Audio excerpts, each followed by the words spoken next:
Hello and welcome to Forever Rugby on Forever Sports, and some interesting news. Munster are demanding financial compensation from SA Rugby as a result of the injury to SNYMAN, which is effectively going to rule them out for the next 4 to 6 months.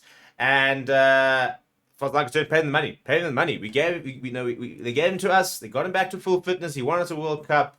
Give them the money. But it's an interesting concept. It kind of reminds us that there are certain sort of procedures in place for this that we don't often hear about.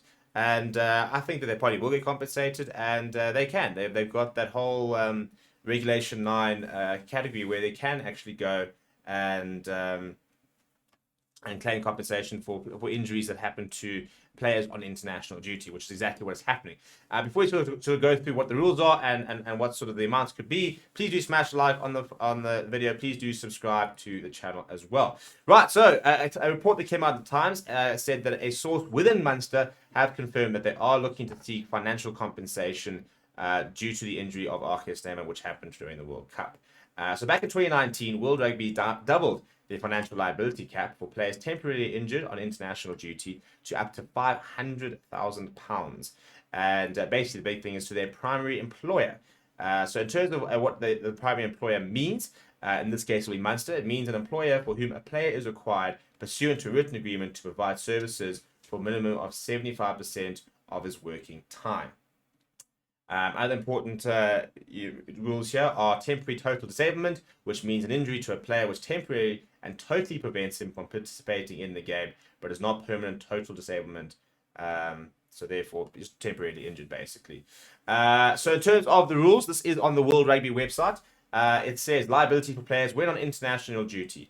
Where a player has been released pursuant to Regulation 9, which is the international window, the union is responsible for, so SA Rugby, and shall have in place appropriate financial arrangements or insurance to cover the player and or where applicable his primary employer, in this case Munster, in respect of losses and expenses incurred as a result of injuries sustained when the player is on international duty, subject to the limits set out in Section 3 hereunder.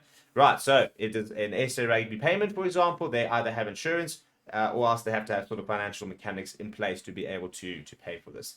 The cover referred to in Section 2 shall include medical expenses, loss of emoluments, temporary total disablement, career-ending injury, catastrophic injury, and life cover sustained when the player is on international duty. So the minimum financial limits, and the terms conditions of the cover to be provided pursuant to Section 2 will be agreed or specified by World Rugby from time to time, but will not be less than. Right, so now we're looking at a player is temporarily totally disabled. So that is when he cannot play. His guaranteed payments, save where guaranteed payments are more than £500,000 sterling, they shall be deemed to be £500,000 on a pro rata basis for the period of time during which he is unable to participate in the game to a maximum of 1 year from the date of the injury and ending 7 days prior to the date he is able to resume participating in the game. Where a player is permanently totally disabled, that's a whole thing. Basically, they then pay him out for almost a contract. So that is it. Section C. A player is temporarily totally disabled. They'll have to pay his guaranteed payments on a pro rata basis. So basically, if you're done for 3 months, for example, in theory, you could be liable to pay those 3 months worth of wages. So I suppose it's pretty good news in terms of a Munster perspective. They want to try and keep SNYMAN if they can get that financial compensation, because then they're not paying that money to SNYMAN. SA Rugby are covering it. It'll be interesting to see where that actually affects the fact that they want to keep him or not. Again, I'll be very surprised. They look to renew his contract simply because this move just hasn't really worked. But that's basically how it works. And we'll wait to see if they do and if they are successful. There is a whole arbitration process, which I'm not going to bore you with because it's pretty long. But they're fully entitled to claim compensation out of SA Rugby, and it's quite a lot of compensation from a monetary perspective. But yeah, let me know what you think. Do you think this is right? Do you think it's a good thing? I don't think anyone's going to say it's a bad thing. Obviously, the issue is, SA Rugby, for example, all of a sudden being liable for up to like £500,000.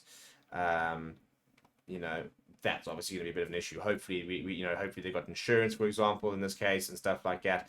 But it is an interesting concept with regards to the financial mechanics required to actually abide to this ruling. So yeah, let me know what you think down in the comments below. Do you think it'll happen? Do you think it's a good thing? How do you think this should be done? Is this a positive move for the game? Do you think this is a bit constricting on national unions, for example? I want to know what your opinions are down in the comments below. Please do smash a like on the video. Please do subscribe to the channel as well. Thank you very much for watching. My name is Steve. I'll chat to you soon.